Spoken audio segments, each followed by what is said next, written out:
আমি তিনটা সরকারের কথা এখন বলবো। যদি বলেন সম্পূর্ণ সাংবিধানিক সরকার কে ছিল, অনির্বাচিত জনসমর্থিত সরকার ছিল আমাদের ইউনূস সাহেব। কথাটা বুঝলেন?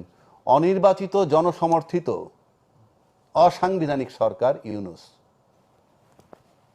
নির্বাচিত অসাংবিধানিক সরকার বর্তমান সরকার। নির্বাচিত কিন্তু অসাংবিধানিক। যদি একটা কথা মানে যে হ্যাঁ ইউনূস সাহেব যেভাবে সংবিধান চালাইছে তার সংবিধান মোতাবেক আমরা নির্বাচিত, ইট ইজ কারেক্ট। আপনি এখন বলতে পারেন সংবিধান মতে, আপনি পুরো অযৌক্তিকভাবে বলছেন। এইবার আসেন, একমাত্র সাংবিধানিক সরকার ছিল শেখ হাসিনা। আপনি যে সংবিধানের দোহাই দেন, তার সংবিধান তার মতো বানাই নিছে, মেয়াদ শেষ হওয়ার 3 মাস আগে নির্বাচন করবে কইরে নিছে, সবই সংবিধানে বলা আছে। কিন্তু আপনি যে নির্বাচন করেন 26শে ফেব্রুয়ারি, কোনো সংবিধানে বলা নাই। দেখান, আমার দেখান, চ্যালেঞ্জ ছুড়ে দিলাম।